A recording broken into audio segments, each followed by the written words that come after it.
Good morning, नमस्कार दोस्तों। इस वीडियो में जितने भी हम प्रश्न देखने वाले पूरे डिटेल में और एक्स्ट्रा फैक्ट के साथ में, अगर आप किसी भी सरकारी नौकरी की तैयारी कर रहे हो तो ये वीडियो आपके लिए बहुत ही हेल्पफुल होने वाली है, इसीलिए इसको शुरू से लेकर लास्ट तक अवश्य देखिएगा। अगर आपको इस वीडियो का पीडीएफ चाहिए तो हमारे टेलीग्राम ग्रुप को ज्वाइन कर लीजिए, जिसका लिंक इस वीडियो के डिस्क्रिप्शन में मिल जाएगा। आप वहाँ से आसानी से डाउनलोड कर पाएंगे। तो चलिए देखते हैं आज की वीडियो का पहला प्रश्न।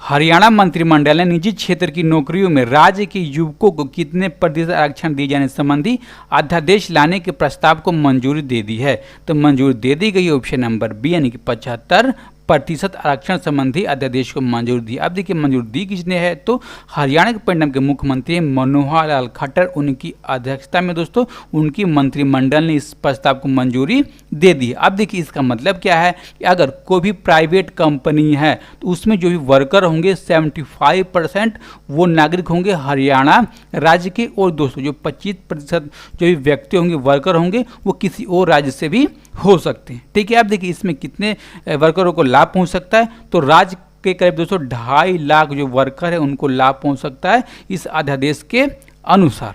ठीक है दोस्तों, अब देखिए एक और रूल है कि अगर किसी भी निजी कंपनी, किसी भी प्राइवेट कंपनी में एक जिला से यानी कि हरियाणा के एक जिला से 10% से ज़्यादा वर्कर नहीं होंगे। अगर दोस्तों 10% भी वर्कर नहीं जुट पाते हैं तो ये रूल को तोड़ दिया जाएगा। अब देखिए ये रूल किसके ऊपर, आदेश किसके ऊपर पारित नहीं होता है, तो ऐसे दोस्तों नौकरी जिसमें वेतन 50,000 से ज़्यादा, किसमें 50,000 से ज़्यादा वेतन वाले नौकरियों पर दोस्तों ये अध्यादेश पारित नहीं होता, लागू नहीं होता। अब देखिए दोस्तों ये अध्यादेश लागू करने का आवश्यकता क्यों बनी, आवश्यकता यूं पड़ी दोस्तों कि जून 2020 में अगर देश के किसी राज्य में सबसे ज़्यादा बेरोजगारी थी तो वो थी हरियाणा राज्य में, तो इसी को देखते हुए इस अध्यादेश को लाया गया है।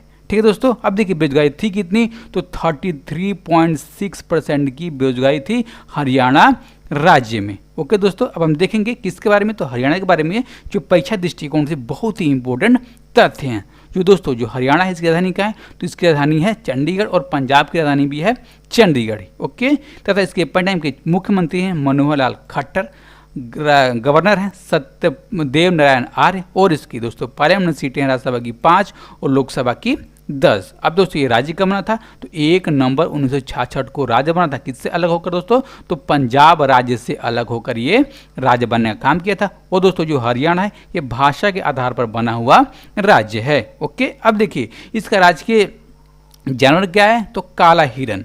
पक्षी का है तो काला फ्रैंकलिन। फूल है दोस्तों कमल का फूल, और पेड़ है पीपल का पेड़। ओके दोस्तों, अब हम देखेंगे अगला प्रश्न 2 नंबर के लिए।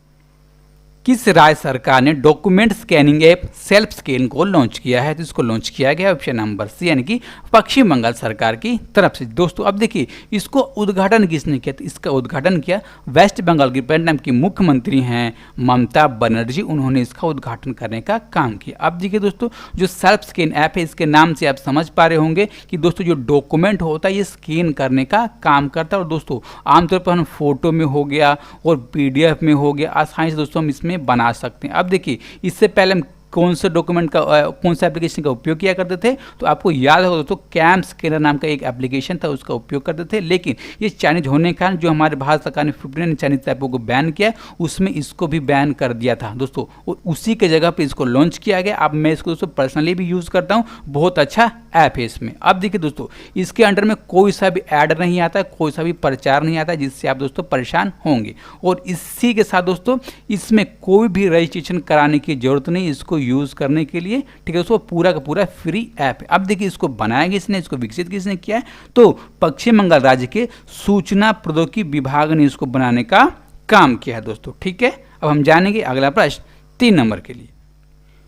सभी घरों को गैस कनेक्शन देने वाला देश का पहला राज्य निम्न में से कौन बन गया, तो ये बन गया हिमाचल प्रदेश। अब देखिए जो सभी घरों है इसका मतलब क्या होता है कि राज्य के 100% घरों को गैस कनेक्शन देने वाला देश का पहला राज्य कौन सा बन गया, तो हिमाचल प्रदेश। अब देखिए ऐसा दावा किसने किया, तो ऐसा दावा किया हिमाचल प्रदेश के मुख्यमंत्री जयराम ठाकुर ने दोस्तों। अब देखिए इन्होंने कितने परिवारों को गैस कनेक्शन दे दिया है, तो 2,40,000 76,243 परिवारों को गैस कनेक्शन देने का काम किया। अब देखिए कौन सी योजना के अंतर्गत में, तो दोस्तों इन्होंने 2018 में एक योजना लॉन्च की थी। उस योजना का नाम है हिमाचल गृहिणी सुविधा योजना। क्या? हिमाचल गृहिणी सुविधा योजना। और इस योजना के अंतर्गत में जो भी गरीब परिवार हैं दोस्तों, उनको फ्री में गैस कनेक्शन देने का ये काम करता है। ठीक है, अब देखिए दोस्तों इन्होंने राज्य के थ्रू इतना दे दिया, और एक केंद्र की योजना है, उसका नाम है उज्ज्वला गैस योजना। उसके अंतर्गत में फ्री गैस के दोस्तों कनेक्शन दिए जाते रहे। अब देखिए उस योजना के अंतर्गत में दोस्तों 1.36 लाख परिवारों को गैस कनेक्शन दिया गया। ठीक है दोस्तों, ऐसा दावा किया गया है हिमाचल प्रदेश की तरफ से। ओके दोस्तों, आपको याद करना होगा। अब हम जानेंगे किसके बारे में, इंपॉर्टेंट फैक्ट जो पैसा दृष्टिकोण से बहुत ज़्यादा इंपॉर्टेंट है। हिमाचल प्रदेश के दोस्तों राजधानी है शिमला, इसके मुख्यमंत्री हैं जयराम ठाकुर, तथा इसकी दोस्तों गवर्नर है बंडारू दत्तात्रेय, और इसकी पार्लियामेंट सीटें हैं राज्यसभा की 3 और लोकसभा की 4। अब देखिए दोस्तों इस राज्य का गठन कब हुआ था, तो 26 जनवरी 1971 को ये राज्य बना था। और इससे पहले दोस्तों केंद्र शासित प्रदेश था, कब से था, तो 1 नवंबर 1956 से लेकर के दोस्तों 24 जनवरी 1971 तक। अब देखिए जो हिमाचल प्रदेश इसका राजकीय पशु क्या है, हिम तेंदुआ, पक्षी है जजुराना, फूल है गुलाबी बुरांस, पेड़ है हिमालयी देवदार का पेड़। ओके, नेक्स्ट क्वेश्चन 4 नंबर के लिए, ओफ्टेक 16 स्पाइस सैटेलाइट को अंतरिक्ष में किस देश ने छोड़ा, तो इसको छोड़ा गया ऑप्शन नंबर ए यानी कि इजराइल की तरफ से। और इसने छोड़ने से पहले विश्व को किसी भी प्रकार की जानकारी नहीं दी कि किसी भी प्रकार का सैटेलाइट छोड़ने वाला है। अब देखिए इसने छोड़ा कब, तो कल यानी कि दोस्तों 7 जून को सुबेरे 4 बजे अपने पामहिम एयरबेस के लॉन्च पैड से इसने छोड़ने का काम किया, और प्रेजेंट टाइम पर दोस्तों ये सुचारू रूप से काम कर रहा है। ठीक है, अब देखिए किस प्रकार का सैटेलाइट है, तो ये एक इलेक्ट्रो ऑप्टिकल टोही उपग्रह है। इसका मतलब क्या होता है, तो आसान भाषा में दोस्तों इसका मतलब होता है कि एक प्रकार का जासूसी उपग्रह है। अब देखिए दोस्तों जो जासूसी उपग्रह है, इसके थ्रू जो भी डाटा आएगा उसका कौन विश्लेषण करेगा, तो उसका विश्लेषण करेगा दोस्तों एक 9900 लोगों की इंटेलिजेंस यूनिट है इजराइल रक्षा बल की, वो इसका विश्लेषण करने का काम करेगा। अब देखिए दोस्तों इसके जैसा एक सैटेलाइट 2016 में इजराइल ने छोड़ा था, उसका नाम क्या था, तो उसका नाम था ओफेक 11। ठीक है दोस्तों, और उसके बाद ये अगला सैटेलाइट है सेम काम करने के लिए। ओके, हम जानेंगे किसके बारे में, तो इजराइल के बारे में। जो इजराइल है दोस्तों इसकी राजधानी क्या है, तो यरूशलेम। प्रधानमंत्री कौन है, तो बेंजामिन नेतन्याहू। राष्ट्रपति हैं रियूवेन रिवलिन, और मुद्रा चलती है दोस्तों नई शेकेल, यहाँ पर मुद्रा चलती है। ओके, नेक्स्ट क्वेश्चन, कुवैत में बिल को मंजूरी मिलने के बाद उसकी जनसंख्या का कितने प्रतिशत भारतीय नहीं रह सकते, दोस्तों ये नहीं रह सकते, ऑप्शन नंबर डी यानी कि 85%। अब इस प्रश्न को 2 तरीके से पूछा जा सकता है। जैसे हमने पूछा कि कितने प्रतिशत भारतीय नहीं रह सकते, तो यहाँ पर टिक लगाएगा 85%, और कितने प्रतिशत भारतीय रह सकते हैं, तो यहाँ पर टिक लगाएगा 15%। अब देखिए दोस्तों जो बिल है ये पूरा का पूरा संवैधानिक बिल है, और दोस्तों इसको वहाँ की नेशनल असेंबली है, वहाँ पे इसको पास कराने के लिए लाया गया है। अब देखिए दोस्तों इस बिल का नाम क्या है, तो इस बिल का नाम है एक्सपोर्ट कोटा बिल। क्या, एक्सपोर्ट कोटा बिल इस बिल का नाम है। अब देखिए इससे कितने इंडियंस को लगभग नुकसान होने का दोस्तों खतरा है, तो लगभग 8 लाख जो भी इंडियंस जो कुवैत में रहते हैं दोस्तों, कमाते हैं, उनके ऊपर रोजगार का संकट आ सकता है इस बिल को पास होने के बाद। अब देखिए जो कुवैत की जनसंख्या है वो कितनी है दोस्तों, जो कुवैत की जनसंख्या है प्रेजेंट टाइम पर वो है 43 लाख। अब देखिए कितने इंडियंस कुवैत में रहते हैं, तो दोस्तों लगभग 14.5 लाख जो इंडियंस हैं वो वहाँ पर रहने का काम करते हैं, और इस बिल को पास होने के बाद लगभग 8 लाख जो इंडियंस हैं वो अपने देश यानी कि भारत में आ जाएंगे। ओके दोस्तों, अब हम जानेंगे किसके बारे में, तो कुवैत के बारे में। जो कुवैत है दोस्तों इसकी राजधानी क्या है, तो कुवैत शहर, इसके प्राइम मिनिस्टर हैं सबा खालिद अब शबा, इसके अमीर हैं सबा अहमद अल सबा, और मुद्रा चलती है दोस्तों कुवैती दिनार, इसकी मुद्रा चलती है। और दोस्तों ये वर्ल्ड की सबसे महंगी मुद्रा है। अब देखिए दोस्तों कितनी मुद्रा है, तो इसको आप दोस्त समझ सकते हैं कि एक कुवैती दिनार की कीमत कितनी होगी भारतीय रुपये में, तो लगभग दोस्तों जितना मेरे को याद आ रहा है 260 रुपया होगी, और दोस्तों बढ़ता भी घटता रहता है, आप देख लीजिएगा। Okay, next question, Madhya Pradesh विधानसभा के प्रोटेम स्पीकर के रूप में निम्नलिखित में से किसे नियुक्त किया गया है? तो नियुक्त किए गए ऑप्शन नंबर यानी कि रामेश्वरम शर्मा। अभी हैं कौन? तो भोपाल के हुजूर क्षेत्र से ये 2 बार चुने गए विधायक हैं। अब देखिए दोस्तों, इनसे पहले प्रोटेम स्पीकर कौन थे?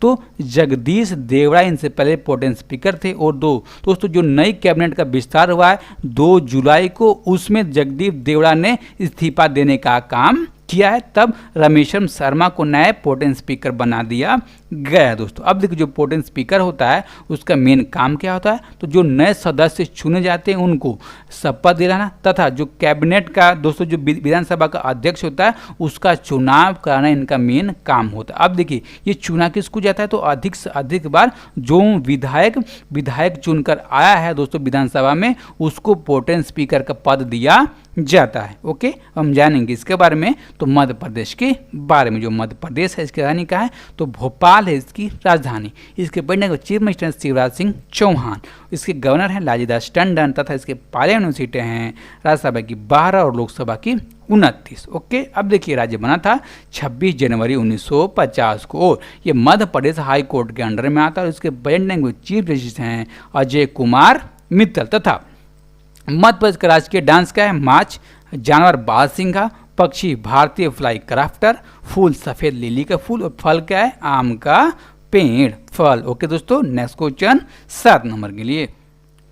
CASA के वर्चुअल पुरस्कारों में पुरुषों के क्रिकेटर ऑफ द ईयर किसे चुना गया? तो पुरुषों में क्रिकेटर ऑफ द ईयर चुने गए ऑप्शन नंबर यानी कि क्विंटन डिकॉक। ये हैं कौन? तो ये जो साउथ अफ्रीका की क्रिकेट टीम है टेस्ट वाली, उसके कप्तान हैं। ओके दोस्तों, अब देखिए जो CASA एक वर्चुअल पुरस्कार दोस्तों है, ये केवल जितने भी साउथ अफ्रीका के क्रिकेटर हैं उनको दिया गया एक पुरस्कार है। अब देखिए महिलाओं में क्रिकेटर ऑफ द ईयर किसे चुना गया? तो लॉरा वल्सावार्ड। कौन? लॉरा वल्सावार्ड को दोस्तों ये चुने गए। अब देखिए पेसर है साउथ अफ्रीका के लुंगी नडीजी, इनको वर्ष का 1 दिवसीय और T20 खिलाड़ी नामित किया गया। अब देखिए दोस्तों इनके अलावा जो डेविड मिलर हैं, इनको प्रशंसकों का जो इनके फैन हैं उनके दोस्तों पसंदीदा खिलाड़ी के रूप में चुना गया। ठीक है दोस्तों, अब देखिए जो क्रिकेटर ऑफ द ईयर कौन कौन से खिलाड़ी दोस्तों पिछले बन चुके हैं। कौन बने दोस्तों? तो 2004 और 2011 के बीच में दोस्तों एक व्यक्ति बने थे जैक कैलिस। ठीक है, मखाना नलिनी दोस्तों बने थे 2005 से लेकर 2006 के बीच में। ठीक है, और हाशिम अमला 2010 से लेकर के 2013 के बीच में, और 2014 से लेकर 2015 के बीच में दोस्तों AB de Villiers cricketer of the years चुने गए थे। ओके दोस्तों, आपको याद करना होगा। और अब की बार कौन चुने गए हैं? तो क्विंटन डिकॉक। ओके, अब हम जानेंगे इसके बारे में। तो साउथ अफ्रीका के बारे में दोस्तों, इसकी जो कार्यकारी राजधानी कौन सी है? प्रिटोरिया। इसकी दोस्तों न्यायिक राजधानी कौन सी है? तो ब्लैमफोंटेन। और दोस्तों विधायी राजधानी कौन सी है? तो केप टाउन। दोस्तों इसकी 3 राजधानियां हैं, आपको याद करना होगा। इसके परिणाम के राष्ट्रपति कौन है? तो सिरिल रामफोसा इसके राष्ट्रपति है। तथा मुद्रा कौन सी है? तो दक्षिण अफ्रीकी रैंड यानी कि जैर दोस्तों, इसको अलग नाम से जाना जाता है, इसकी मुद्रा है। ओके, नेक्स्ट क्वेश्चन 8 नंबर के लिए। अंतर्राष्ट्रीय वित्तीय सेवा केंद्र प्राधिकरण के पहले चेयरमैन के रूप में किसे नियुक्त किया गया है? तो नियुक्त किए गए ऑप्शन नंबर यानी कि इंजिति श्रीनिवास को नियुक्त किया गया। अब देखिए ये पहले चेयरमैन है। ऐसा क्यों है दोस्तों कि पहले चेयरमैन है? क्योंकि जो अंतर्राष्ट्रीय वित्तीय सेवा केंद्र प्राधिकरण यानी कि international financial service centre authority है, इसकी स्थापना वित्त मंत्रालय ने 27 अप्रैल 2020 को की दोस्तों, और इसीलिए पहले की पहले नियुक्ति है पहले चेयरमैन के रूप में। ओके दोस्तों, आपको याद करना होगा। अब देखिए जो इसके अलग अलग जो सदस्य हैं कहाँ से दोस्तों चुने जाएंगे?